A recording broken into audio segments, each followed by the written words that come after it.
Assalamualaikum warahmatullahi wabarakatuh. Welcome to our channel.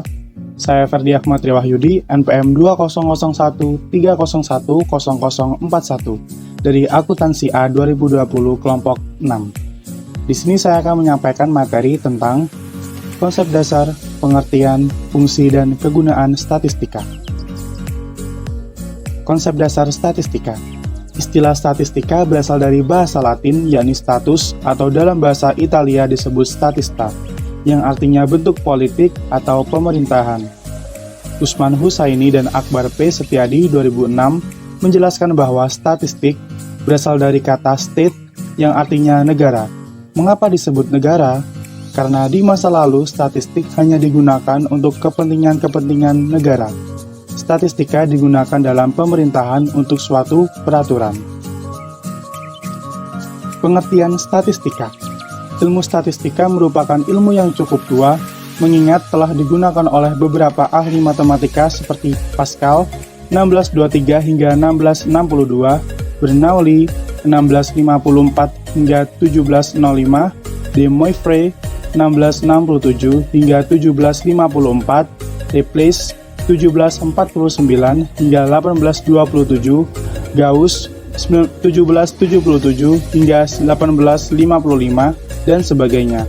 Sampai abad 19, statistika digunakan untuk koleksi informasi tentang pendapatan, penduduk, dan bidang yang terkait dengan pemerintahan atau kerajaan.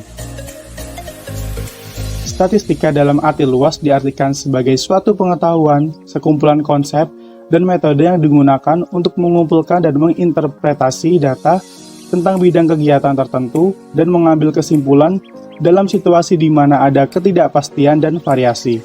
Dari pengertian-pengertian yang telah dijelaskan oleh para ahli, maka dapat ditarik kesimpulan bahwa statistik didefinisikan sebagai ilmu pengetahuan yang berhubungan dengan pengumpulan, pengelompokan, pengelolaan, pengukuran, serta penyajian data dengan menggunakan konsep dan metode tertentu untuk dapat mengambil kesimpulan terhadap data tersebut.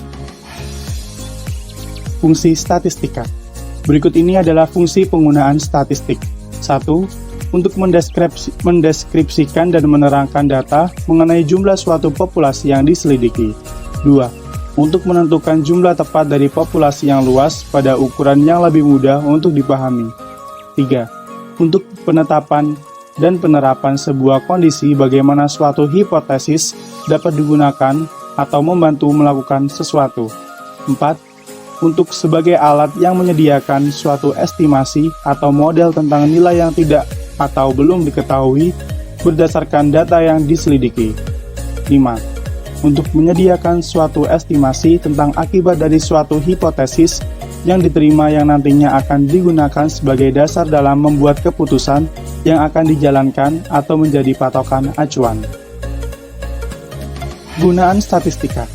1. Membantu penelitian dalam menggunakan sampel sehingga penelitian dapat bekerja efisien dengan hasil yang sesuai dengan objek yang ingin diteliti. 2. Membantu penelitian untuk membaca data yang telah terkumpul sehingga peneliti dapat mengambil keputusan yang tepat.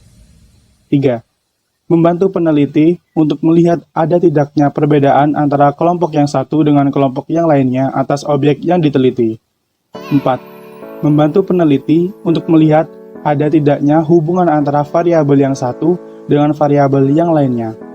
5. Membantu peneliti dalam menentukan prediksi untuk waktu yang akan datang. 6. Membantu peneliti dalam melakukan interpretasi atas data yang terkumpul. 7. Pemerintah menggunakan statistika untuk menilai hasil pembangunan masa lalu dan merencanakan masa mendatang. 8. Pimpinan menggunakannya untuk pengangkatan pegawai baru, pembelian peralatan baru, peningkatan kemampuan karyawan, perubahan sistem kepegawaian, dan sebagainya. 9. Para pendidik sering menggunakannya untuk melihat kedudukan siswa, prestasi belajar, efektivitas metode pembelajaran, atau media pembelajaran. 10. Para psikolog banyak menggunakan statistika untuk membaca hasil pengamatan baik melalui tes maupun observasi lapangan. Apa sih manfaat statistika itu? Manfaat statistika. Manfaat statistika dalam kehidupan sehari-hari sangat beragam. Sebagai contoh sederhana, 1. Ibu-ibu rumah tangga mungkin tanpa disadari mereka telah menerapkan statistika. Dalam membelanjakan uang untuk kebutuhan keluarganya, sering melakukan perhitungan untung rugi, berapa jumlah uang yang harus dikeluarkan setiap bulannya untuk uang belanja, listrik, dan lain-lain. 2. Sebagai mahasiswa, selain statistika dipelajari secara formal, sebenarnya kita sudah menggunakannya dalam perhitungan indeks prestasi. 3. Dalam dunia bisnis, para pemain saham atau pengusaha sering menerapkan statistika untuk memperoleh keuntungan, seperti peluang untuk menanamkan saham. 4. Sedangkan dalam bidang industri, statistika sering digunakan untuk menentukan keputusan. Contohnya, berapa jumlah produk yang harus diproduksi dalam sehari, berdasarkan data historis perusahaan. Apakah perlu melakukan pengembangan produk atau menambah varian produk, perlu tidaknya memperluas cabang produksi, dan lain-lain. Jadi, statistika sebenarnya sangat penting bagi kita. Dapat berguna dalam menentukan keputusan meskipun kadangkala penggunaannya tidak kita sadari. Kalau peranan statistika apa memangnya? Peranan statistika. Di dalam penelitian, statistika berperan untuk 1. Memberikan informasi tentang karakteristik distribusi suatu populasi tertentu, baik diskrit maupun kontinu. Pengetahuan ini berguna dalam menghayati perilaku populasi yang sedang diamati. 2. Menyediakan prosedur praktis dalam melakukan survei pengumpulan data melalui metode pengumpulan data atau teknik sampling. Pengetahuan ini berguna untuk mendapatkan hasil pengukuran yang terpercaya. 3. Menyediakan prosedur praktis untuk menduga karakteristik suatu populasi melalui pendekatan karakteristik sampel, baik melalui metode penafsiran, metode pengujian hipotesis, metode analisis varians. Pengetahuan ini berguna untuk mengetahui ukuran pemusatan dan ukuran penyebaran, serta perbedaan dan kesamaan populasi. 4. Menyediakan prosedur praktis untuk meramal keadaan suatu objek tertentu di masa mendatang berdasarkan keadaan di masa lalu dan masa sekarang. Melalui metode regresi dan metode deret waktu, pengetahuan ini berguna memperkecil resiko akibat ketidakpastian yang dihadapi di masa mendatang. 5. Menyediakan prosedur praktis untuk melakukan pengujian terhadap data yang bersifat kualitatif melalui statistik non-parametrik. Sementara, menurut Sugiono, statistika berperan untuk 1. Alat untuk menghitung besarnya anggota sampel yang diambil dari suatu populasi sehingga jumlah sampel yang dibutuhkan akan lebih dapat dipertanggungjawabkan. 2. Alat untuk menguji validitas dan reliabilitas instrumen sebelum instrumen tersebut digunakan dalam penelitian. 3. Sebagai teknik untuk menyajikan data sehingga data lebih komunikatif, misalnya melalui tabel, grafik, atau diagram. 4. Alat untuk menganalisis data seperti menguji hipotesis yang diajukan dalam penelitian. Dari penjelasan-penjelasan tersebut, apakah kalian sudah mengerti tentang dasar-dasar dari statistika?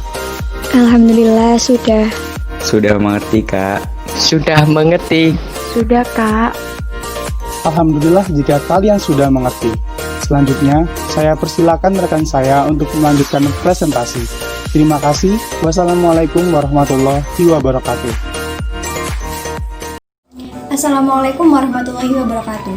Perkenalkan, nama saya Fulan Justin Nalutul Sufi, NPM 200-130-142. Saya di sini akan menjelaskan tentang statistika deskriptif. Ruang lingkup statistika deskriptif meliputi pengertian statistika, penyajian data, pengukuran nilai sentral, dispersi, angka indeks, dan time series. Pengertian: statistika, sebuah ilmu yang mempelajari bagaimana cara merencanakan, mengumpulkan, menganalisis, lalu menginterpretasikan dan akhirnya mempresentasikan data.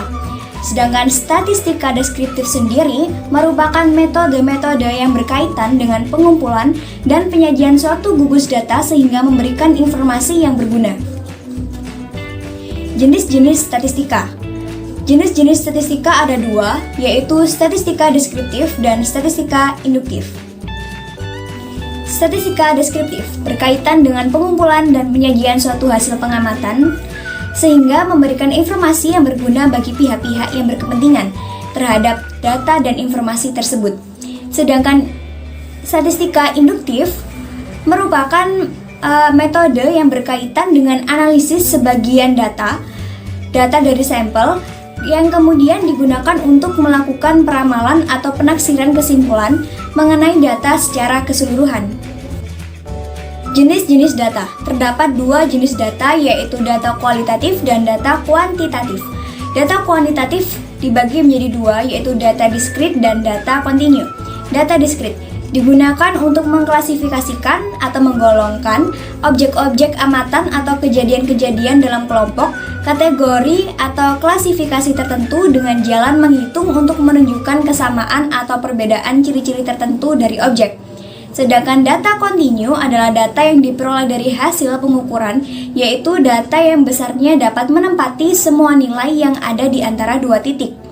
Data kualitatif, data verbal yang berbentuk kalimat, kata, atau gambar, data yang tidak berbentuk angka, misalnya senang, benci, baik, buruk, rusak, dan terus sebagainya.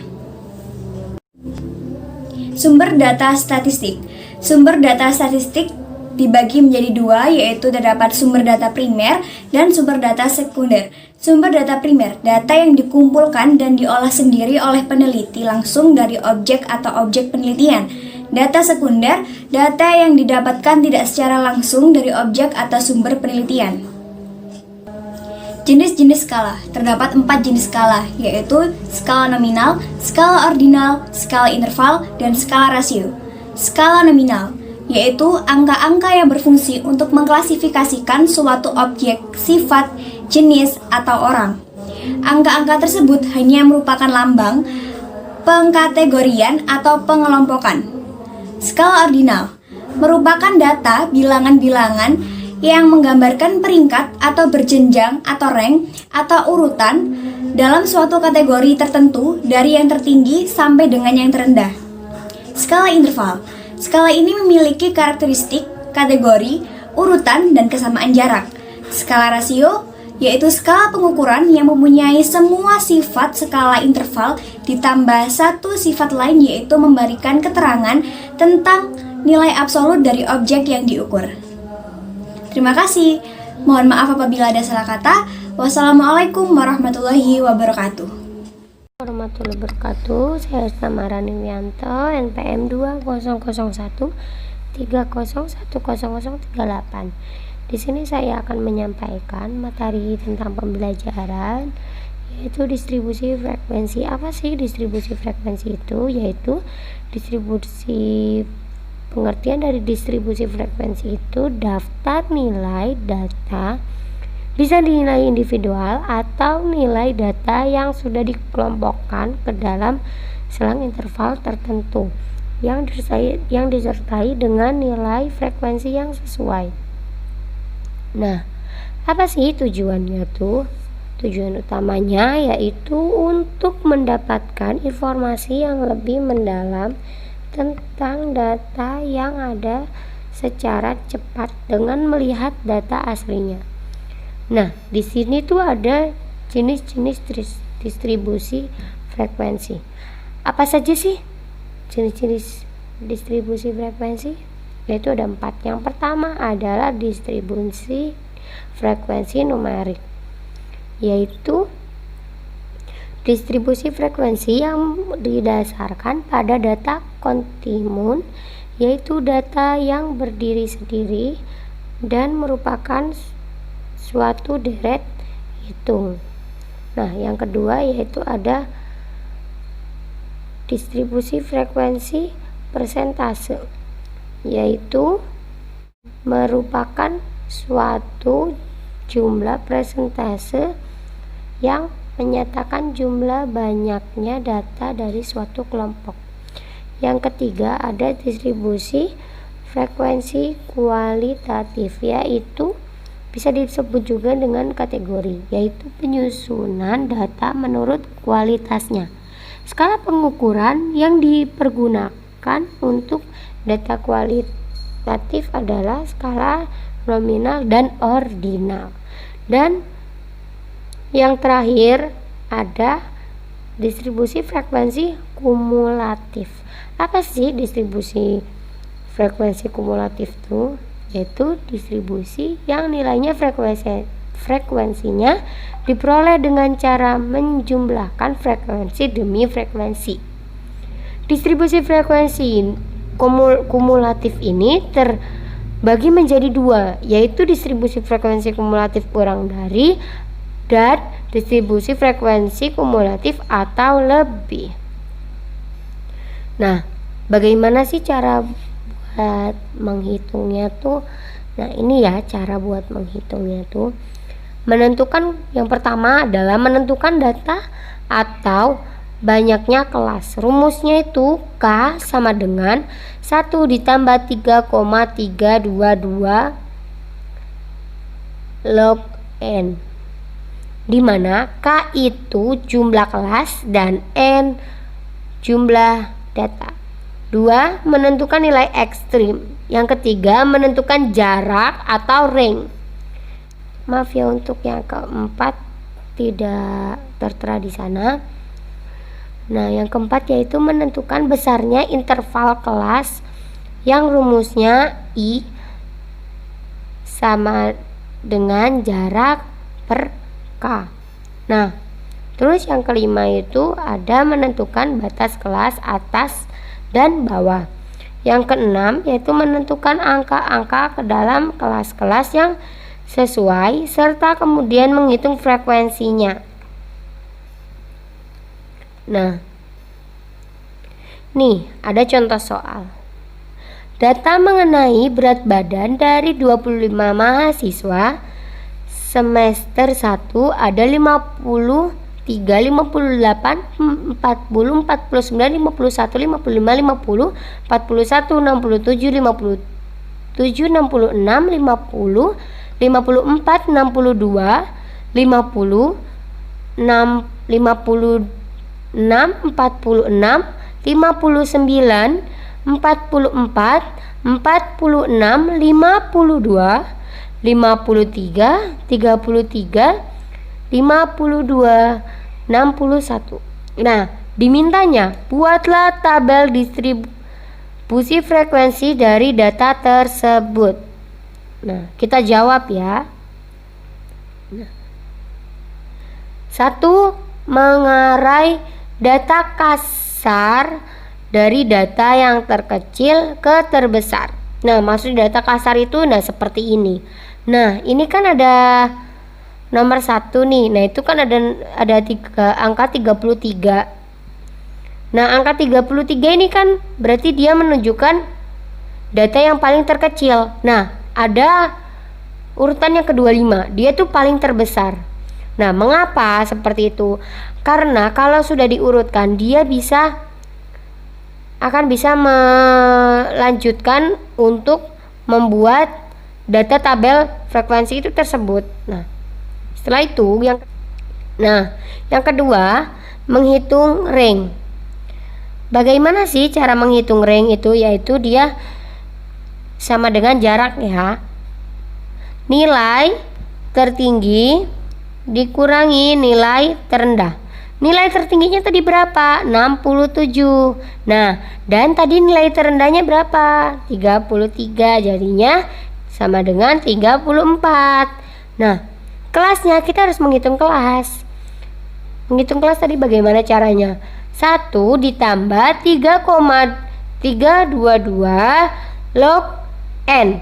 Nah, N-nya itu di sini ada 25 karena mahasiswanya itu kan ada 25 anak. Nah, jadi N itu menunjukkan dari jumlah mahasiswa tersebut. Nah, jadinya 1 ditambah 3,22 dikali 1,398 sama dengan 6. Yang keempat, kita harus mencari interval kelas ya, yaitu 34 per 6 sama dengan 5,667. Nah, dibulatkan menjadi 6. Nah, di sini kita ada data kelompok ya. Nah, data kelompok 33 sampai 38. Kenapa kok 333 sampai 38? Nah, kan tadi kita disuruh mencari interval kelasnya. Nah, berarti dari 33, 34, 35, 36, 37, 38. Nah, itu udah pas 6. Jadi interval kelasnya ada 6. Jadi 33 sampai 38. Nah, untuk mencari titik tengahnya yaitu 33 ditambah 38. Jadi hasilnya ketemu 35,5. Nah, turusnya cuma ada 1. Nah, tepi kelas. Ini tepi kelas itu biasanya saya kalau menghitungnya seperti ini. 33 dikurangi 0,5 yaitu 32,5. Terus frekuensi kumulatifnya. Nah, frekuensi kumulatifnya itu kan ini kan 0. Nah, kenapa 0? Karena dia kan tidak ada. Jadi tidak bisa ditambah. Nah, nanti 0 ditambah 1 sama dengan 1. Terus tambah 3 sama dengan 4. Nah, kalau yang sebelah kanannya juga itu sebaliknya. Dia dari atas ke yang bawah. Seperti itu. Mudah-mudahan paham ya. Nah, sekian dari saya materi pembelajarannya. Maaf apabila ada salah kata karena kita manusia, yang sempurna itu hanyalah Allah Subhanahu wa taala. Sekian dari saya. Wassalamualaikum warahmatullahi wabarakatuh. Assalamualaikum warahmatullahi wabarakatuh. Ya, saya di sini Fasyulisan NPM 2001 di K010040 dari kelompok 6 kelas akuntansi A akan menyampaikan mengenai pengukuran sentral, dispersi, squeeze, dan kurtosis. Ya, mari kita mulai. Definisi ukuran pemusatan. Definisi ukuran pemusatan rata-rata atau average adalah nilai yang mewakili atau himpunan atau sekelompok data. Nilai rata-rata umumnya cenderung terletak di tengah suatu kelompok data yang disusun menurut besar atau kecilnya nilai. Dengan perkataan lain, nilai rata-rata memiliki kecenderungan memusat sehingga sering disebut dengan ukuran kecenderungan memusat atau measure of central tendency. Beberapa jenis rata-rata berdasarkan pengertiannya. 1. Rata-rata hitung atau arithmetic mean adalah ukuran statistik kecenderungan terpusat, sama halnya seperti median dan modus. Rumus yaitu X atau rata-rata sama dengan X1 plus X2 plus XN per N. Keterangan rata-rata hitung disimpulkan dengan X N merupakan jumlah sampel. Contoh soal. Hitunglah rata-rata dari data 6, 6, 4, 6, 2, 5, 5, 6, 7, 6, 8. Data di atas dapat dihitung rata-rata dengan menggunakan rumus rata-rata. X 1 per N sigma XI. 1 per 11 dikali 6 ditambah 6 ditambah 4 tambah 2 tambah 6 tambah 5 tambah 5 tambah 6 tambah 7 tambah 6 tambah 8 yang hasilnya 61. Maka dapat kita cari yaitu 1 per 11 kali 61 yaitu 5,55. Sehingga rata-rata dari data tersebut adalah 5,55.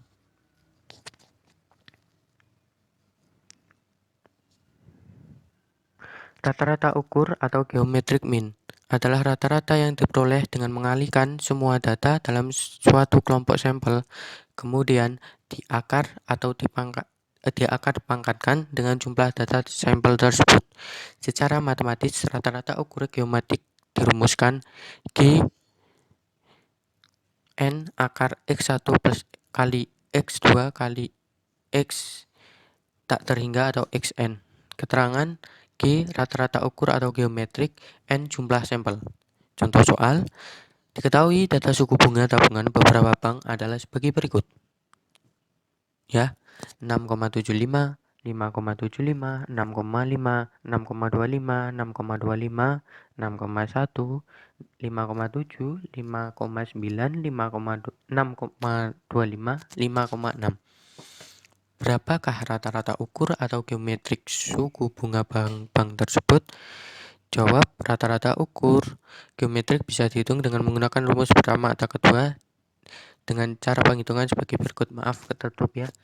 Dengan gambar itu yaitu G 10 akar 10 N, 0,75 kali 5,75 kali 6,50 kali 6,25 kali 6,25 kali 6,10 kali 5,7 kali 5,9 kali 6,25 kali 5,6.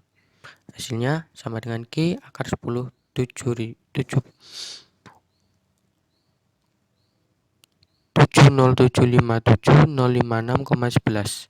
G sama dengan 6,095 sehingga hasil dari rata-rata ukur yaitu 6,95. Rata-rata harmonis atau harmonic mean ialah rata-rata yang dihitung dengan cara mengubah semua data menjadi pecahan, di mana nilai data dijadikan sebagai penyebut dan pembilangnya adalah 1. Kemudian semua pecahan tersebut dijumlahkan dan selanjutnya dijadikan sebagai pembagi jumlah data. Rata-rata harmonik ini sering disebut juga dengan kebalikan dari rata-rata hitung atau aritmatik. Secara matematis, rata-rata harmonik dirumuskan sebagai berikut. H sama dengan N per sigma 1 per XI atau nilai data ke I. Keterangan, ya, H adalah rata-rata harmonik, N jumlah data sampel, XI nilai data ke I. Contoh soal, hitunglah rata-rata harmonik untuk data 4, 5, 4, 43, 5, 6, 5. Maaf itu penulisannya semestinya 4, tapi saya mengetik 4, Bu. Ya, kita jawab, diketahui N sama dengan 8. Maka H 8 per 1 per 4 plus 1 per 5 sampai data ke yang terakhir. Berarti ada 1, 2, 3, 4, 5, 6, 7. Ada 8 data. Semua dijumlahkan sehingga hasilnya 4,92. Sehingga hasil dari rata-rata harmonik yaitu 4,92. Rata-rata sebenarnya atau populasi. Rata-rata ini dihitung berdasarkan populasi. Oleh karena itu rata-rata sebenarnya juga disebut rata-rata populasi. Rumusnya adalah sebagai berikut. Mu 1 per N kali sigma X yang dihitung atau XI. Yang B rata-rata perkiraan atau sampel. Apabila rata-rata tersebut dihitung berdasarkan sampel sebanyak N, di mana N kurang dari N yang diobservasi, maka rata-rata yang diperoleh disebut rata-rata perkiraan atau rata-rata sampel yang diberi simbol X yang ada strip di atas adalah rata-rata yang rumusnya adalah sebagai berikut. X sama dengan 1 per N kali sigma XI atau X yang terhitung. Lanjut, rata-rata hitung berkelompok.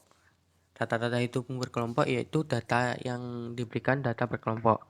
Adalah data yang disajikan dalam bentuk kelas-kelas interval rata-rata hitung data berkelompok. Setiap kelompok baik dalam bentuk skala interval maupun rasio mempunyai rata-rata hitung. Semua nilai data harus dimasukkan ke dalam perhitungan rata-rata hitung. Satu kelompok baik kelas maupun satu kesatuan dalam populasi dan sampel hanya mempunyai satu rata-rata hitung. Rata-rata hitung untuk membandingkan karakteristik dua atau lebih populasi atau sampel. Setiap kelas biasanya memiliki panjang interval yang sama. Terdapat 3 cara dalam menyelesaikan tipe soal data kelompok, yaitu 1. Menggunakan titik tengah atau cara biasa. Yang pertama dengan rumus X sama dengan sigma Fi kali Xi. Fi dapat kita katakan sebagai frekuensi data kelas ke I. Xi dapat kita katakan nilai tengah kelas ke I per sigma frekuensi nilai ke I. Frekuensi data kelas ke I. Yang kedua, menggunakan rata-rata simpangan sementara, di mana kita harus menentukan DI atau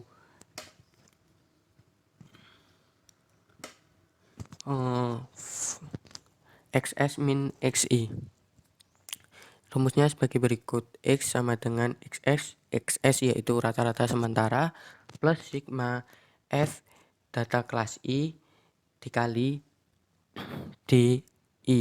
DI yaitu yang tadi saya sebut, yaitu X sementara dikurangi X data kelas ke I per sigma F frekuensi data kelas ke I.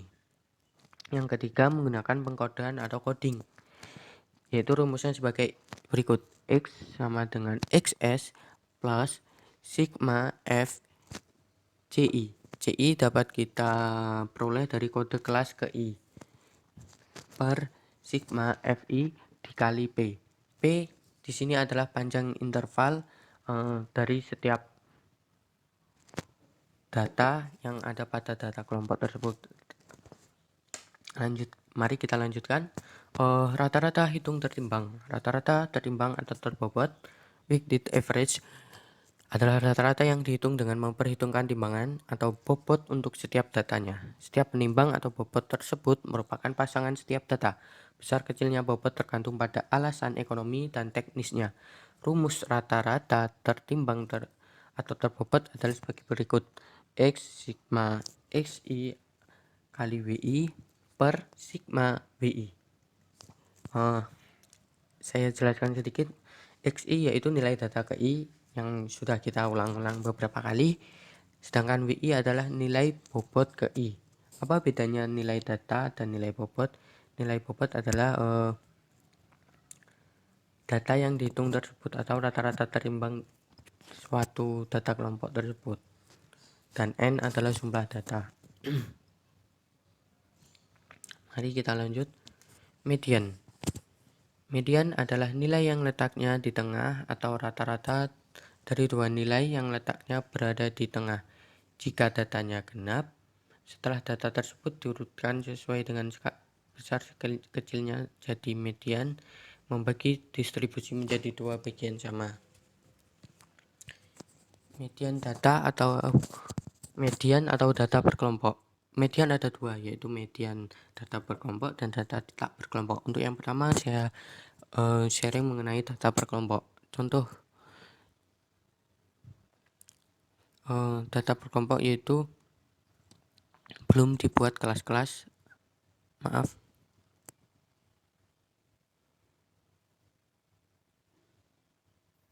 Untuk langsung saja ke rumus, yaitu median sama dengan LO plus J dikali N per 2 minus sigma FI per FM. LO yaitu nilai batas bawah sebenarnya dari kelas yang memuat nilai median.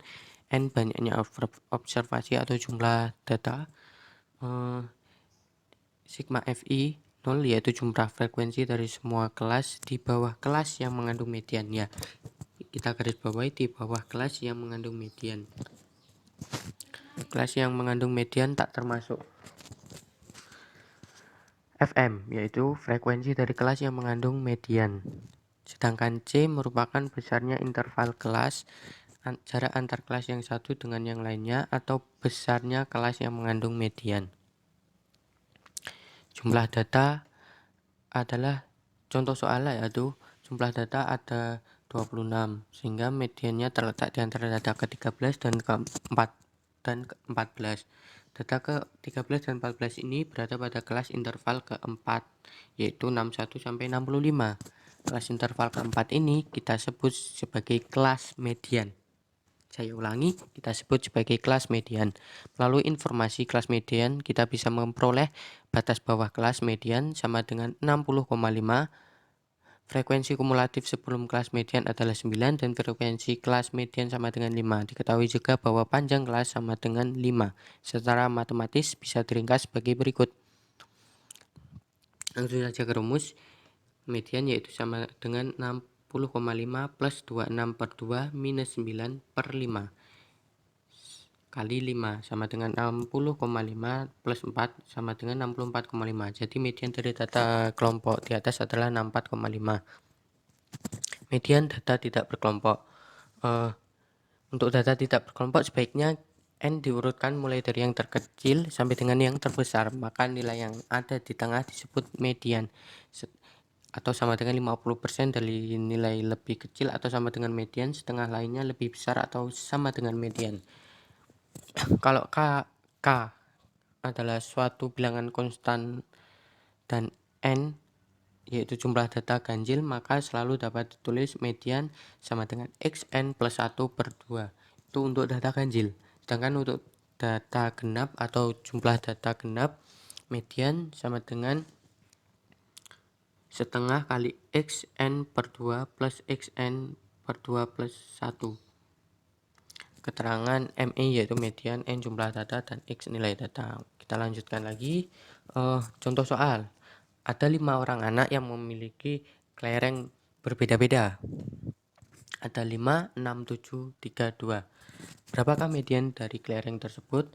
Karena ini datanya ganjil, maka kita pakai rumus median yang ganjil, yaitu langsung saja median sama dengan X5 plus 1 per 2, X6 per 2 sama dengan X3 dari A. Dari rumus di atas dapat kita ketahui bahwa X3 yaitu jika kita urutkan terlebih dahulu datanya yaitu 2, 3, 5, 6, 7, maka X3 adalah 5. Maka dapat kita ambil kesimpulan bahwa median dari jumlah kelereng di atas adalah 5. Lanjut, ini untuk data genap. Ada 10 orang yang dijadikan sampel dan dihitung tinggi badannya sebagai berikut. Langsung saja kita menuju median ya. Untuk perhitungan median sebagai berikut: setengah X10 per 2 ditambah X10 per 2 plus 1 sama dengan setengah X5 plus X6. Nah, berbeda kan karena ini bentuk datanya yaitu genap. Maka dapat kita hitung X5 yaitu setelah kita urutkan terlebih dahulu ya datanya yaitu 170, sedangkan X6 adalah 171, maka median dapat kita hitung setengah kali 170 ditambah 171 sama dengan 170,5. Jadi median data genap di atas adalah 170,5. Modus adalah data dari observasi yang paling banyak muncul atau data yang paling sering muncul frekuensinya. Modus juga terbagi dalam dua, yaitu modus data yang pertama, modus data tidak berkelompok. Modus data tidak berkelompok mudah saja, jadi kita memilih modus dari nilai frekuensi yang terbesar. Sedangkan untuk modus data berkelompok lebih berbeda untuk rumus dan agak lebih rinci, yaitu langsung saja kita menuju rumusnya, yaitu mod sama dengan LO plus C dikali F1 per F1 plus F2 ya. LO tadi yaitu nilai batas bawah sebenarnya dari kelas yang membuat modus. Ingat-ingat ya, kelas yang membuat modus. Sedangkan FM merupakan kelas yang memuat modus. F1 yaitu selisih kelas yang memuat modus dengan kelas sebelumnya. Sedangkan F2 selisih kelas yang memuat modus dengan frekuensi kelas setelahnya atau di bawahnya, di atas sebelum yang F2 itu setelahnya atau di bawahnya.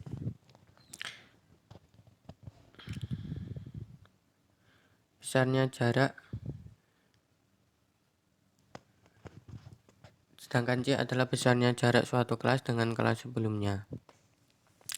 Ya, kita masuk ke perbandingan antara rata-rata, medium, dan modus. Nanti ini pasti akan berhubungan dengan skewness, kurtosis, dan dispersi. Apabila distribusi mempunyai kurva yang simetris dengan satu puncak saja, yaitu maka letak rata-rata X medium atau median dan modus adalah sama. Ya, seperti gambar yang pertama, sedangkan gambar yang kedua itu lebih miring ke kanan. Jadi mean lebih besar daripada median, median lebih besar daripada modus. Sedangkan gambar yang ketiga yaitu lebih condong ke kiri, di mana mean lebih kecil dari median lebih kecil dari modus. Dan di sini ada keterangan apabila distribusi tidak terlalu menceng maka terdapat hubungan rata-rata modus sama dengan 3 kali rata-rata minus median, atau modus sama dengan rata-rata minus 3 kali rata-rata minus median. Dengan perkataan lain, apabila rata-rata dan median diketahui maka modus dapat dihitung. Ya, kita masuk ke selanjutnya yaitu sebab mengenai dispersi. Dispersi atau ukuran variasi atau ukuran penyimpangan adalah ukuran yang menyatakan seberapa jauh penyimpangan nilai-nilai data dari nilai-nilai pusatnya, atau ukuran yang menyatakan seberapa banyak nilai-nilai data yang berbeda dengan nilai-nilai pusatnya. Ukuran dispersi pada dasarnya merupakan pelengkap dari ukuran nilai pusat yang menggambarkan sekumpulan data. Langsung saja kita menuju jenis-jenis dispersi. Ada dua, yaitu dispersi mutlak dan dispersi relatif.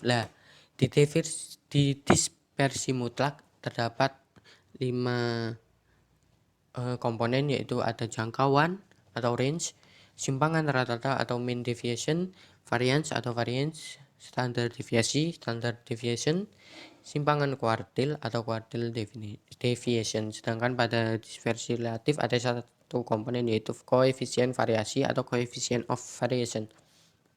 Yang pertama, jangkauan. Jangkauan adalah jarak antara selisih nilai terbesar dengan nilai data terkecil. Jarak disimpulkan dengan R. Rumusnya R sama dengan nilai maksimum minus nilai minimum, atau nilai maksimum dikurangi nilai minimum. Yang kedua, simpangan rata-rata atau mean deviation.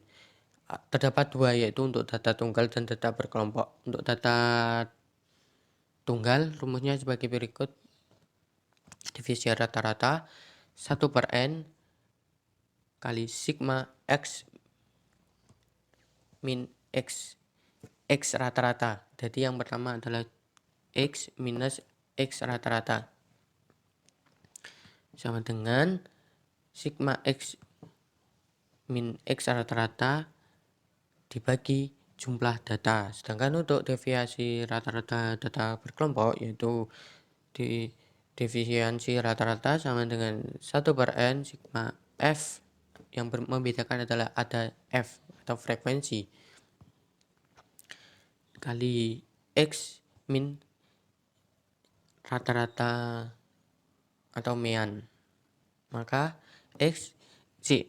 sigma f kali x min rata-rata kali per n atau jumlah data. Langsung saja ke contoh soal. Tentukan divisi rata-rata dan deviasi frekuensi dari data berikut ini.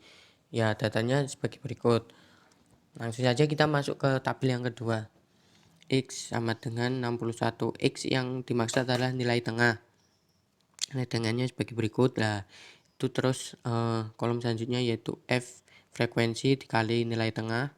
Ya, yang selanjutnya yaitu X minus X rata-rata. X rata-rata didapat dari mana? Yaitu jumlah frekuensi dikali nilai tengah dibagi banyaknya frekuensi atau jumlah frekuensi. Hasilnya 67,18. Maka X nilai tengah minus rata-rata yaitu sebagai berikut. Nah, setelah itu ke kolom selanjutnya yaitu dari X atau nilai tengah minus rata-rata tadi dikali frekuensi, dan totalnya adalah sebagai berikut. Langsung saja masuk ke rumus, yaitu X sigma fx per f 6718 dibagi 100, yaitu untuk mencari tadi rata-rata. Sedangkan untuk deviasi rata-ratanya sebagai berikut, yaitu sigma f nilai tengah minus rata-rata per jumlah data, yaitu 294,12 per 100 sama dengan 29,412. Jadi deviasi rata-rata data berkelompok berikut adalah 29,412. Yang ketiga yaitu varians. Varians itu adalah merupakan nilai tengah kuadrat simpangan dari nilai tengah atau simpangan rata-rata kuadrat. Untuk sampel, varians disimbolkan dengan S kuadrat. Ada dua jenis, yaitu varians data tunggal dengan metode biasa, yaitu untuk sampel besar N lebih dari 30, S kuadrat sama dengan sigma X min X, yaitu nilai tengah minus rata-rata dikuadratkan dibagi 2. Untuk nilai N kurang dari 30, maka S kuadrat sama nilai tengah minus rata-rata dikuadratkan, namun N per N minus 1. Untuk metode angka kasar, untuk sampel lebih dari 30, yaitu S kuadrat sigma nilai tengah dikuadratkan per N. Sedangkan untuk sampel kurang dari 30, yaitu S kuadrat sama dengan sigma nilai tengah kuadrat minus N atau jumlah data minus 1. Kita lanjut, langsung contoh untuk varians data tidak berkelompok. Langsung ke penyelesaian. X sama dengan 2 tambah 3X, yaitu mencari rata-rata, yaitu jumlah data semua dibagi jumlah frekuensi. Maka 30 dibagi 5 sama dengan 6. Nah, kita cari untuk variansnya, yaitu S kuadrat sama dengan, untuk metode langsung saja ada dua metode, itu yang pertama metode biasa, X 54 dibagi 5 minus 1 sama dengan 13,5. Dengan angka kasar hasilnya pasti sama, yaitu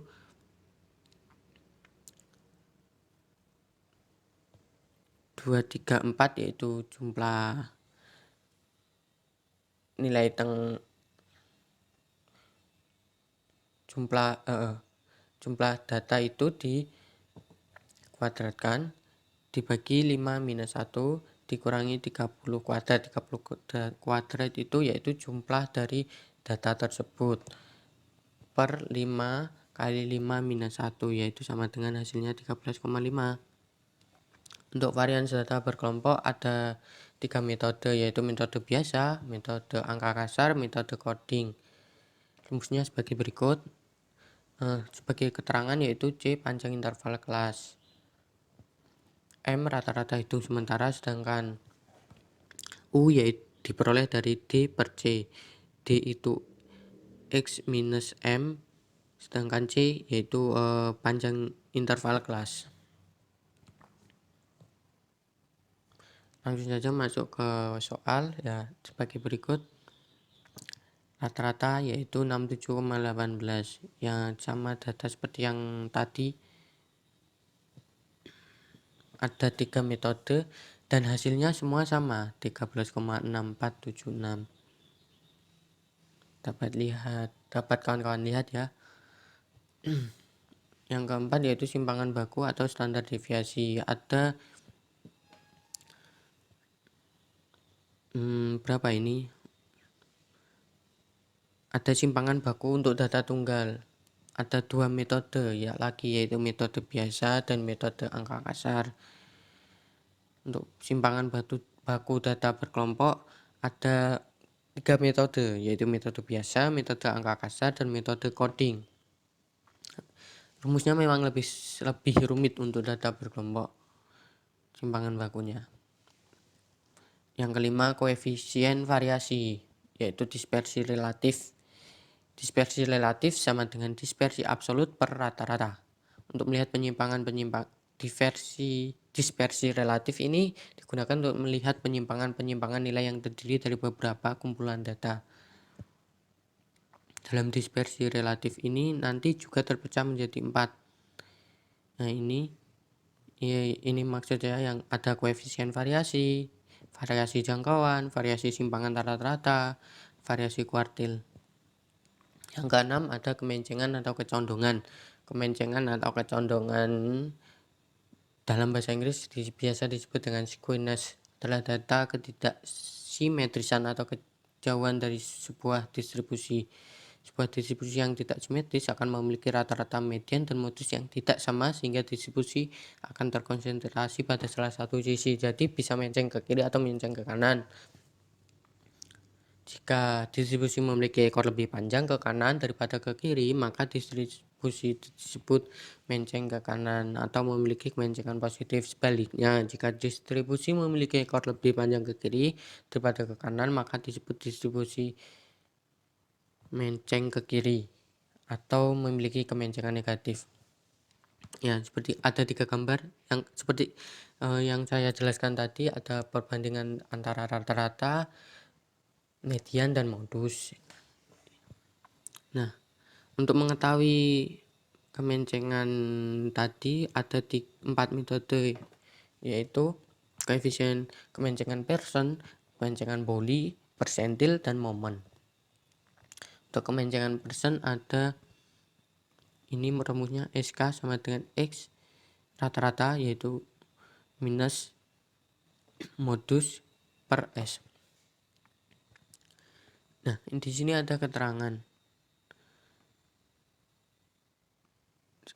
Ini apabila SK yaitu koefisien kemencengan Pearson, apabila secara empiris didapat hubungan antara nilai pusat sebagai berikut ini, maka rumus kemencengan menjadi jika SK sama dengan 0 berarti kurva simetris. SK lebih dari 0 kurva menceng ke kanan, SK kurang dari 0 kurva memenceng ke kiri atau negatif. Koefisien kemencengan Bowley bagi berikut rumusnya. Ada keterangan lagi. Jika Q3 minus Q2 lebih besar dari Q2 minus Q1, berarti kurva menceng ke kanan atau positif, sedangkan Q3 minus Q2 kurang dari Q2 minus Q1, kurva akan menceng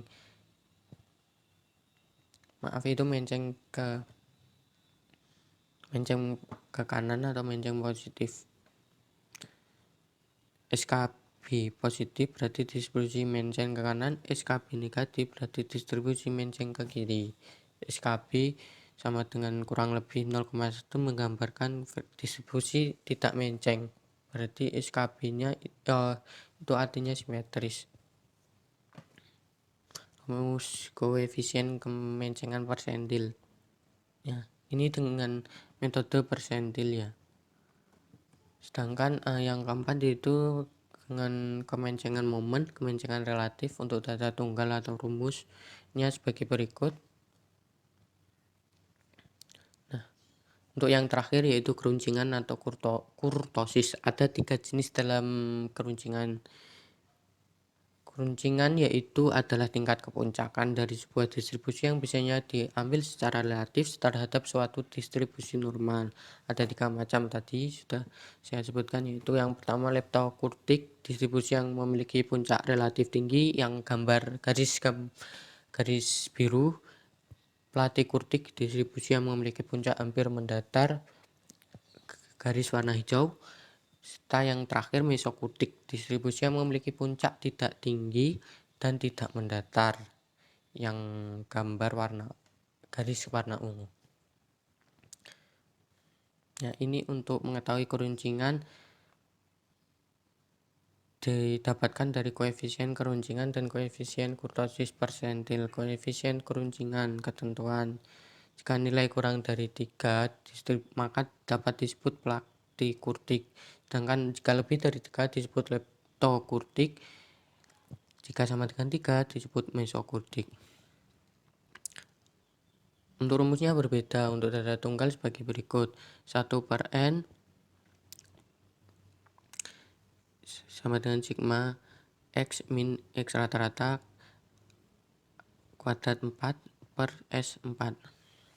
Untuk data berkelompok A4 alfa 4 yaitu 1 per N sigma F X minus X rata-rata kuadrat 4 per S4.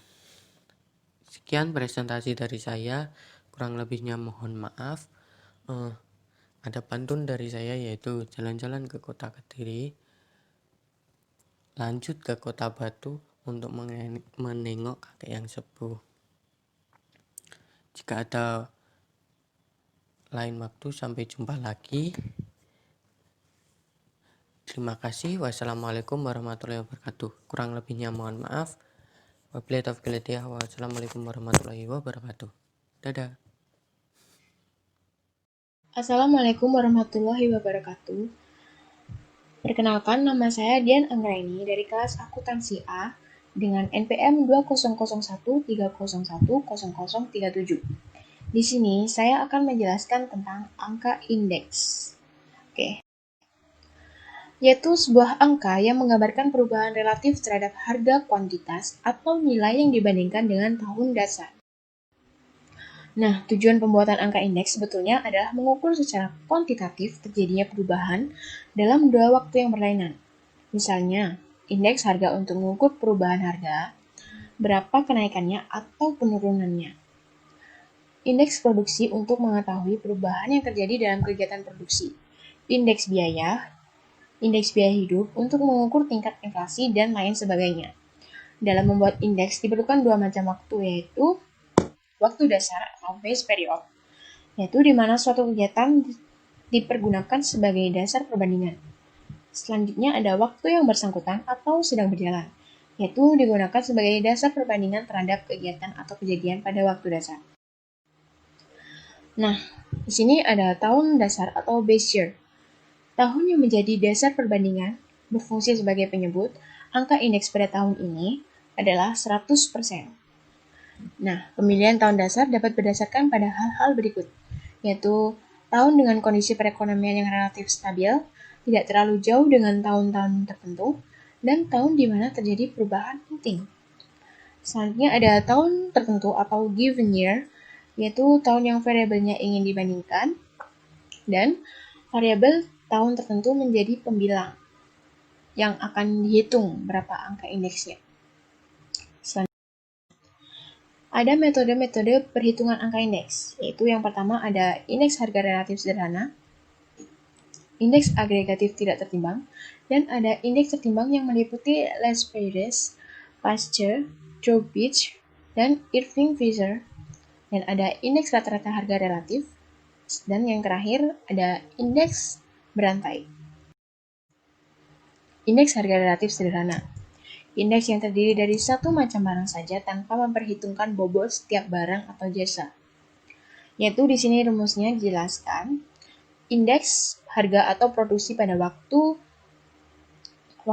tertentu dengan waktu dasar atau tahun dasar yang dikali 100, atau produksi waktu tahun tertentu yang akan dihitung berapa indeksnya, dan per produksi pada waktu tahun dasar dikali 100%.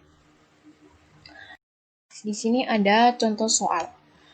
Nah, di dalam tabel ini sudah tertera hasilnya ya, tiap tahun.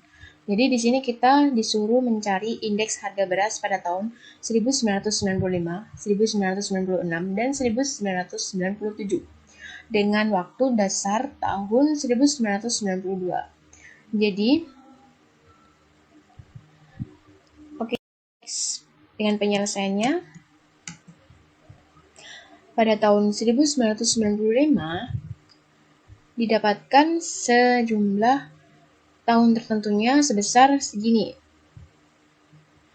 dan tahun dasarnya segini, yang dikalikan 100%, sama dengan 150,99%. Begitu juga yang terjadi pada tahun 1996, didapatkan sebesar 101,3382 per tahun dasar yang dikalikan 100%, yang menghasilkan 152,67%.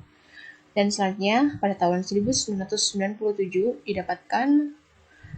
didapatkan jumlah tahun dasarnya, tahun tertentunya segini dengan tahun dasar dikalikan 100% dan menghasilkan 167,52%.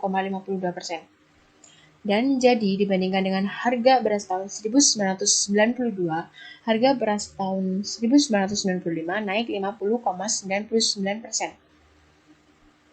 Nah, di mana 50,99% ini didapatkan dari 150,99% dikurangi 100%.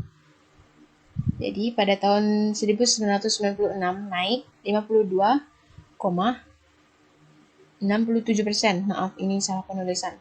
Dan pada tahun 1997 naik 67,52%.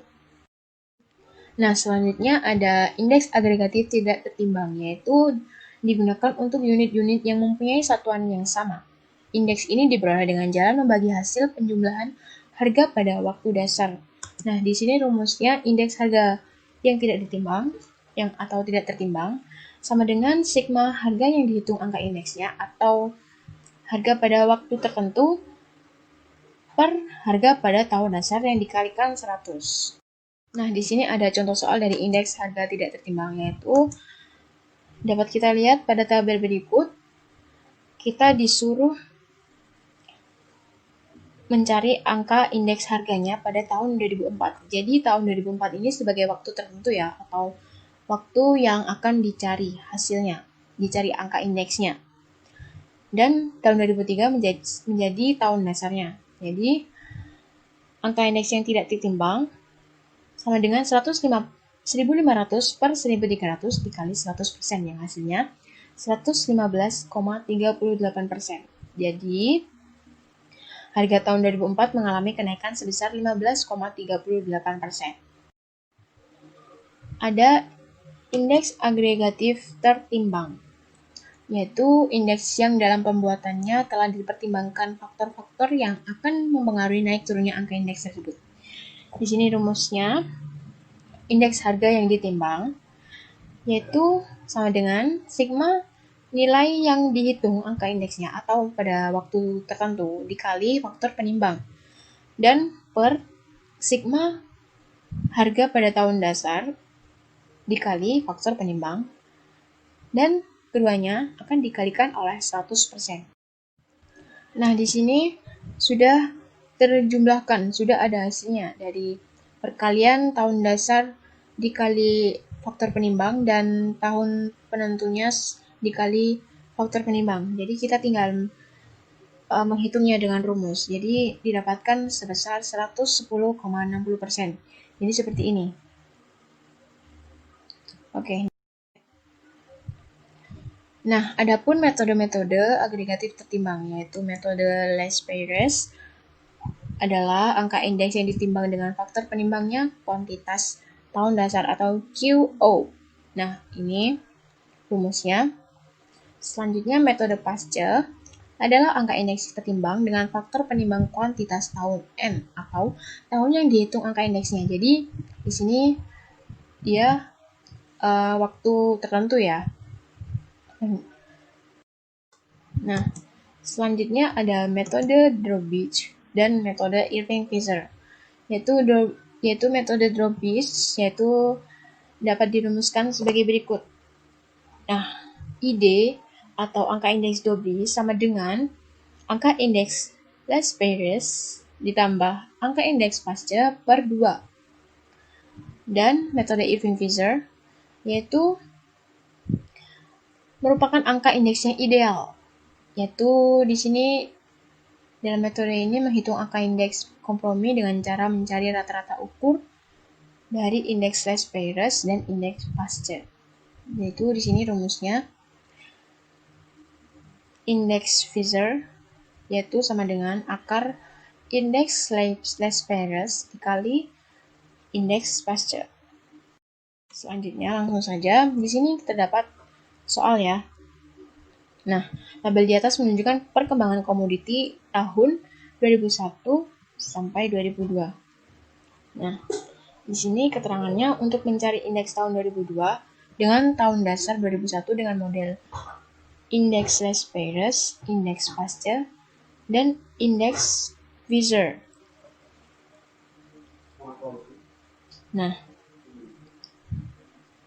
Nah, jadi di sini kita menggunakan tahun dasar 2001 ya. Tahun dasar 2001 dengan tahun tertentu 2002. Langsung saja. Nah, pada metode Less Pairs, tahun tertentunya tahun 2002 kita dapatkan 8.880 per tahun dasar, 8.120 dikali 100% dan mendapatkan hasil 109,35%. Sedangkan pada metode Pasteur dengan rumus yang sudah tadi saya jelaskan telah didapatkan 10,295 per tahun dasar PO kali QN, yaitu dikali 100% yang menghasilkan 109,63%. Dan pada metode Dробis, yaitu dengan rumus yang tadi sudah ada saya jelaskan, dengan IL atau Index Less Pairs yang hasilnya 109,35% ditambah hasil indeks Pasteur dengan hasil 109,63 ditambah dibagi 2 dan menghasilkan 109,49%. Nah, sedangkan Irving-Visor yaitu dengan mengakarkan indeks Less Pairs ditambah indeks Pasteur, yaitu dengan kita dapatkan hasilnya besar 109,49%. Selanjutnya, ada indeks rata-rata harga relatif, yaitu dinyatakan oleh persamaan sebagai berikut. Nah, ini rumusnya ya.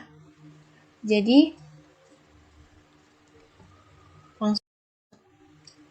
ini termasuk contoh datanya ya, yang akan kita hitung. Nah, langsung saja ke penyelesaiannya. Pada rumus berikut kita menggunakan waktu tertentu pada tahun 2002 dan tahun dasar 2001. Jadi, PO2 per PO1 dikali dalam kurung PO kali QO. PO itu kita dapatkan dari tahun dasar ya, jadi kita menggunakan 2001 per sigma PO1 dan QO1 dikali 100 yang mendapatkan hasil segini. Yang dikalikan 100% yang hasilnya 122,6%. Jadi rata-rata indeks harga relatif tahun 2002 yaitu sebesar 122,6%.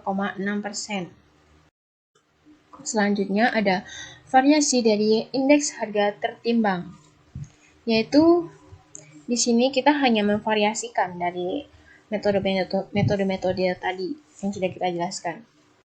Angka indeks berantai, yaitu perhitungan angka indeks dengan menggunakan tahun sebelumnya sebagai tahun dasar, yaitu tahun dasarnya sama dengan T dikurangi 1.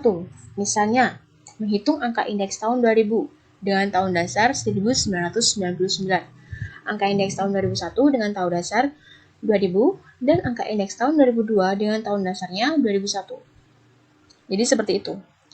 Indeks berantai ini digunakan untuk menghadapi keadaan yang tidak stabil atau terjadi fluktuasi dalam perekonomian yang cukup besar. Di samping itu, indeks berantai ini juga sangat bermanfaat untuk melihat perkembangan harga dalam hubungan dengan analisis benefit and cost ratio.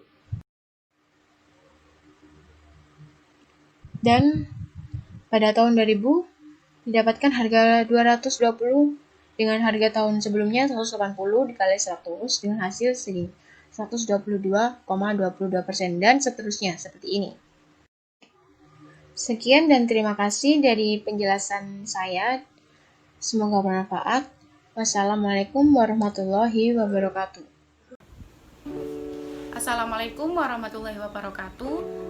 Nama saya Dela Atanti dengan NPM 2013010036. Di sini saya akan menyampaikan materi statistika, yaitu deret berkala. Apa sih deret berkala itu? Deret berkala adalah kumpulan data yang direkam selama periode waktu, mingguan, bulanan, triwulan, yang dapat digunakan oleh manajemen untuk membuat keputusan saat ini dan rencana berdasarkan perkiraan jangka panjang. Manfaat analisis data berkala yaitu untuk mengetahui kondisi masa mendatang atau meramalkan kondisi mendatang. Peramalan bermanfaat untuk merencanakan produksi, pemasaran keuangan, dan bidang lainnya. Komponen data berkala yaitu tren. Tren adalah gerakan kecenderungan naik dan turun dalam jangka panjang yang diperoleh dari rata-rata perubahan dari waktu ke waktu dan nilainya cukup rata. Nah, tren sendiri ada dua, yaitu tren positif dan tren negatif, seperti gambar di atas. Nah, apa saja sih metode-metode dalam menghitung tren linier?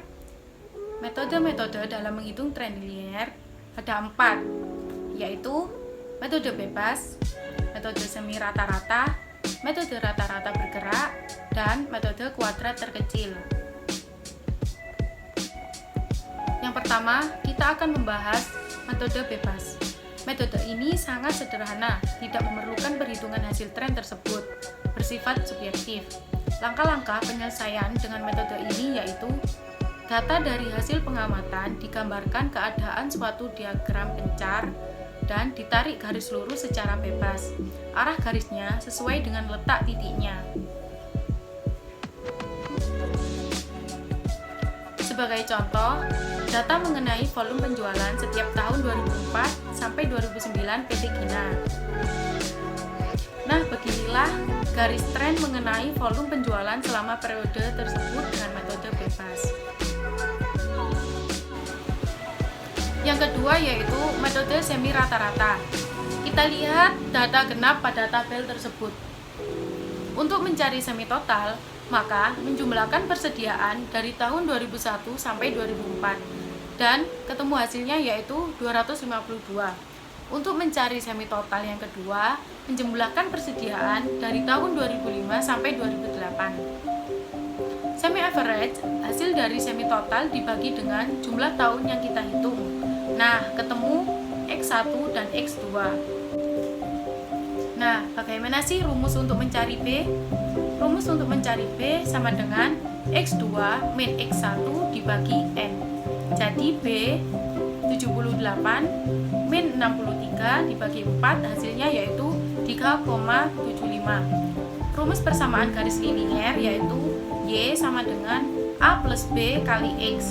Jadi persamaan tren dengan tahun dasar 2003 yaitu Y sama dengan 63 plus 3,75 kali X dan tahun 2007 Y sama dengan 78 plus 3,75 X. Yang ketiga yaitu metode rata-rata bergerak. Rumusnya sebagai berikut. Contoh kasus dan cara menghitung moving average atau rata-rata bergerak. Perusahaan PT ZZYY ingin meramalkan penjualannya untuk bulan April dan Mei dengan menggunakan data bulanannya yang dimulai dari bulan Januari. Periode rata-rata bergeraknya adalah 3 bulan. Cara menghitungnya sebagai berikut. Untuk penyelesaiannya, untuk bulan April, moving average April sama dengan menjumlahkan penjualan bulan Januari, Februari, dan Maret dan kemudian dibagi 3. Jadi perkiraan penjualan ponsel pada bulan April adalah sekitar 30.000 unit.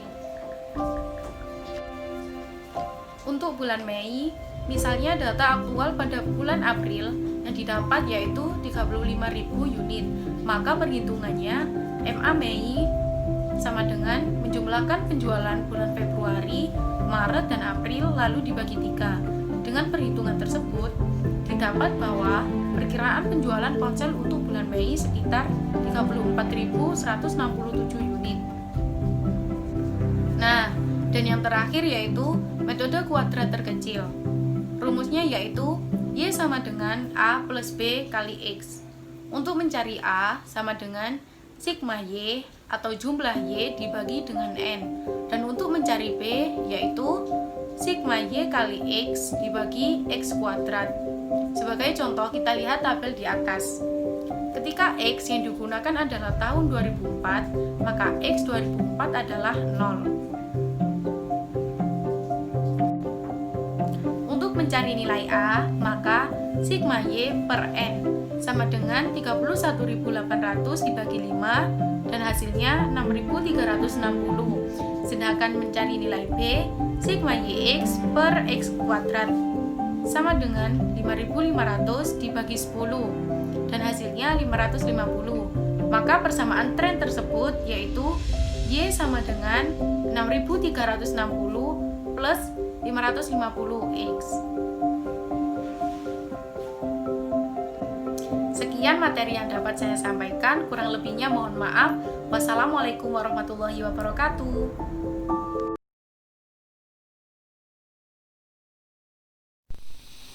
Assalamualaikum warahmatullahi wabarakatuh. Perkenalkan, nama saya Farah Aziza, NPM 2001301039. Saya akan menyampaikan materi tentang probabilitas, permutasi, dan kombinasi.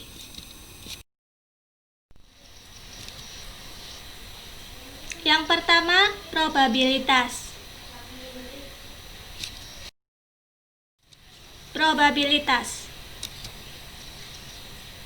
Probabilitas adalah ukuran dari kemungkinan bahwa sebuah peristiwa di masa depan akan terjadi. PA sama dengan peluang atau probabilitas bahwa kejadian A terjadi. Nilai probabilitas hanya antara 0 dan 1 atau PA lebih besar dari 0 kurang dari 1. Sebuah nilai mendekati 0 menunjukkan kemungkinan tidak terjadi. Nilai mendekati 1 berarti kemungkinan terjadi. Pendekatan penentuan probabilitas dibagi menjadi dua. Yang pertama, probabilitas objektif atau klasik. Yang kedua, probabilitas subjektif.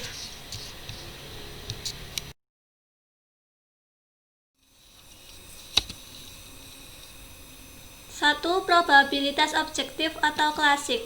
Probabilitas objektif atau klasik dibagi menjadi dua, yaitu probabilitas objektif pendekatan klasik dan probabilitas objektif pendekatan empiris.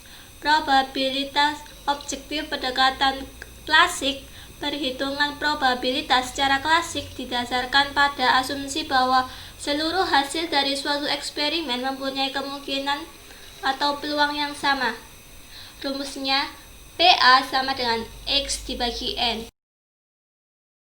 Probabilitas objektif pendekatan empiris, pendekatan yang mutakhir ialah perhitungan yang didasarkan atas limit dari frekuensi relatif, bahwa besarnya nilai yang diambil oleh suatu variabel juga merupakan kejadian.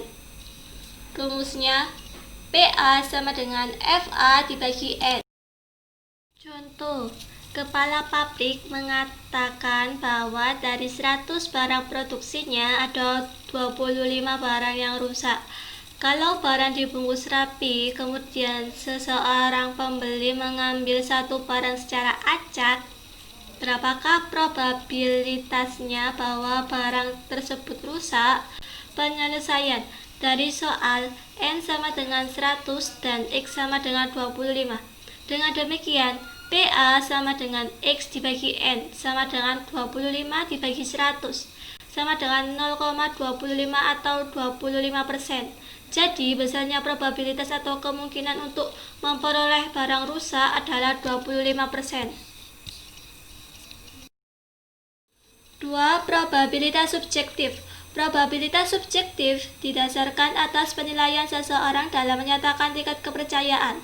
Jika tidak pengalaman masa lalu sebagai dasar untuk perhitungan probabilitas, maka pernyataan tersebut bersifat subjektif. Hal ini biasanya dalam bentuk opini atau pendapat yang dinyatakan dalam suatu nilai probabilitas. Aturan dasar probabilitas. Aturan dasar probabilitas ada dua, yaitu aturan penjumlahan dan aturan perkalian. Pertama, aturan penjumlahan. Aturan penjumlahan dibagi menjadi dua, yaitu kejadian saling meniadakan dan kejadian tidak saling meniadakan. A. Kejadian saling meniadakan merupakan kejadian di mana jika sebuah kejadian terjadi, maka kejadian yang kedua tak akan terjadi. Rumusnya PA gabungan B sama dengan PA plus PB. Contoh, terdapat 10 buah mangga, 8 buah jeruk, dan 2 buah apel. Berapa probabilitas terambilnya buah mangga atau jeruk? Penyelesaian. P mangga gabungan jeruk sama dengan P mangga plus P jeruk sama dengan 10 per 20. 10 didapat dari jumlah buah mangga, 20 didapat dari jumlah seluruh buah, yaitu 10 ditambah 8 ditambah 2 plus 8 per 20. 8 diambil dari 8 buah jeruk sama dengan 0,9. Jadi terambilnya buah mangga atau jeruk adalah 90%. B. Kejadian tidak saling meniadakan. Kejadian tidak saling meniadakan merupakan kejadian yang tidak bersifat saling meniadakan. Artinya peristiwa tersebut terjadi secara bersama-sama. Rumusnya, PA gabungan B sama dengan PA plus PB dikurangi PA irisan B. Contoh, sebuah dadu dilempar, maka berapa probabilitas munculnya mata dadu genap atau 6? Penyelesaian, mata dadu genap ada 3, yaitu mata dadu 2, mata dadu 4, dan mata dadu 6. Mata dadu 6 ada 1, yaitu mata dadu 6. PA gabungan B sama dengan 3 dibagi 6 plus 1 dibagi 6 dikurangi 1 dibagi 6 sama dengan 3 bagi 6 sama dengan 0,5. Jadi probabilitas munculnya mata dadu genap atau 6 adalah 50%. 2. Aturan perkalian. Menurut kejadiannya, aturan perkalian dibagi atas. A. Kejadian tak bebas. Maksud dari kejadian tak bebas yaitu kejadian peluang munculnya yang terjadi dipengaruhi oleh kejadian yang terjadi. Rumusnya, PB setelah kejadian A sama dengan PA irisan B dibagi PA, di mana PB setelah kejadian A adalah peluang kejadian bersyarat B dengan syarat A terjadi. PA irisan B adalah peluang kejadian A irisan B dan PA adalah peluang kejadian A. Contoh, sebuah dadu dilempar sekali. Berapa munculnya bilangan genap jika diketahui telah muncul bilangan prima? Penyelesaian. Misal, A adalah kejadian munculnya bilangan genap, maka A sama dengan 2, 4, 6. PA sama dengan 3 per 6. B adalah kejadian munculnya bilangan prima, maka B sama dengan 2, 3, 5. PB sama dengan 3 per 6. A irisan B sama dengan 2. PA irisan B sama dengan 1 per 6. Kejadian munculnya bilangan genap jika diketahui telah munculnya bilangan prima adalah PA setelah kejadian B sama dengan PA irisan B dibagi PB sama dengan 1 per 6 dibagi 3 per 6 sama dengan 1 per 6 dikali 6 per 3 sama dengan 1 per 3. Jadi peluang kejadian bersyaratnya adalah 1 per 3.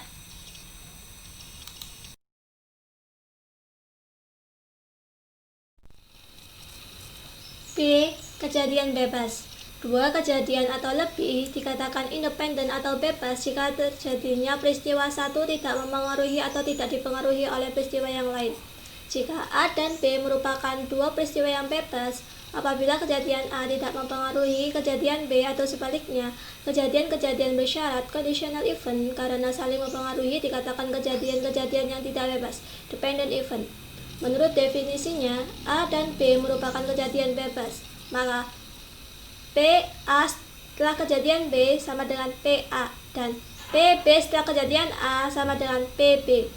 Jadi, rumus kejadian bebas ialah PA irisan B sama dengan PA kali PB sama dengan PB dikali PA, di mana A dan B merupakan kejadian bebas. Contoh, Satu mata uang logam Rp50 dilempar sebanyak 2 kali. Jika A1 adalah lemparan pertama yang mendapat gambar burung B dan A2 dilempar keduanya mendapatkan gambar burung B, berapa P A1 irisan A2? Penyelesaian, karena pada pelempar pertama hasilnya tidak mempengaruhi pelempar kedua dan PA1 sama dengan PB sama dengan 1/2 dan PA2 sama dengan PB sama dengan 1/2, maka PA1 irisan A2 sama dengan PB dikali PB sama dengan 1/2 ditambah 1/2 sama dengan 1/4.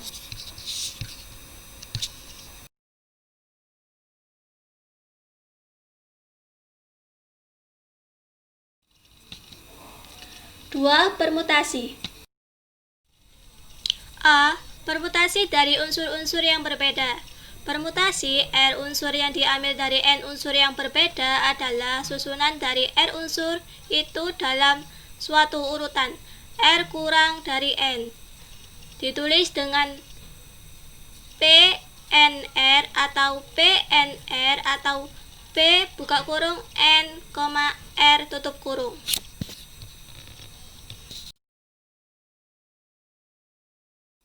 1. Permutasi R yang diambil dari N unsur yang berbeda R kurang dari N. Permutasi R dari N sama dengan N faktorial dibagi N dikurangi R faktorial. 2. Jika R sama dengan N, maka permutasi R dari N sama dengan permutasi N dari N sama dengan N faktorial dibagi N dikurangi N faktorial sama dengan N faktorial dibagi 0 faktorial sama dengan N faktorial dikurangi 1 sama dengan N faktorial. Jadi rumus jika R sama dengan N adalah permutasi N dari N sama dengan N faktorial. B. Permutasi dengan beberapa unsur yang sama. Banyak permutasi yang memuat K unsur yang sama ditentukan dengan rumus B sama dengan N faktorial dibagi K faktorial. Jika dari N unsur yang tersedia terdapat K unsur yang sama dan M unsur yang sama dengan K plus 1 plus M kurang dari N, maka banyaknya permutasi dari unsur itu adalah B sama dengan N faktorial dibagi K faktorial dikali M faktorial. C. Permutasi siklis. Permutasi yang dilakukan pada kurva tertutup berupa lingkaran. Banyak permutasi siklis dari N unsur ditentukan dengan P siklis sama dengan N dikurangi 1 faktorial. Contoh 1. Berapakah banyaknya permutasi dari satu set huruf A, B, C yang diambil 2 huruf? Penyelesaian. Dari soal di atas diketahui N sama dengan 3 dan R sama dengan 2. Permutasi 2 dari 3 sama dengan 3 faktorial dibagi 3 dikurangi 2 faktorial sama dengan 3 dikali 2 dikali 1 dibagi 1 sama dengan 6. Contoh 2. Sekelompok mahasiswa yang terdiri dari 7 orang duduk mengelilingi sebuah meja bulat. Berapa yang dapat dilakukan agar mahasiswa bisa duduk di sekeliling meja tersebut? Penyelesaian. P siklis sama dengan N dikurangi 1 faktorial sama dengan 7 dikurangi 1 faktorial sama dengan 6 kali 5 kali 4 kali 3 kali 2 kali 1 sama dengan 720 cara.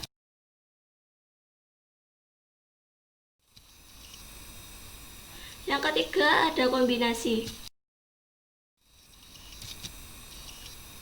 Kombinasi adalah menggabungkan beberapa objek dari suatu kumpulan tanpa memperhatikan urutannya. Pada kombinasi susunan XY yaitu sama dengan susunan YXYX. Lambang notasi dari kombinasi adalah C. Jika disebutkan N kombinasi R, maka dapat ditulis menjadi NCR. Rumus kombinasi adalah sebagai berikut. NCR sama dengan N faktorial dibagi R faktorial buka kurung N dikurangi R tutup kurung faktorial. Contoh, sebuah perusahaan yang bergerak di bidang konstruksi memiliki 4 orang ahli statistik. Salah satu kegiatan dari perusahaan tersebut adalah melakukan survei kualitas bangunan yang pernah dikerjakannya. Jumlah ahli statistik yang dibutuhkan untuk kegiatan survei adalah 2 orang. Berapa cara menentukan 2 dari 4 orang ahli statistik yang dibutuhkan? Penyelesaian. Pada soal di atas dapat kita ketahui R sama dengan 2 dan N sama dengan 4. N kombinasi R sama dengan 4 kombinasi 2 sama dengan 4 faktorial dibagi 2 faktorial, buka kurung, 4 dikurangi 2, tutup kurung faktorial sama dengan 6. Sehingga banyaknya pemilihan yang bisa dilakukan adalah 6 cara. Sekian pemaparan materi tentang probabilitas, permutasi, dan kombinasi. Apabila ada salah-salah kata, mohon maaf. Wassalamualaikum warahmatullahi wabarakatuh.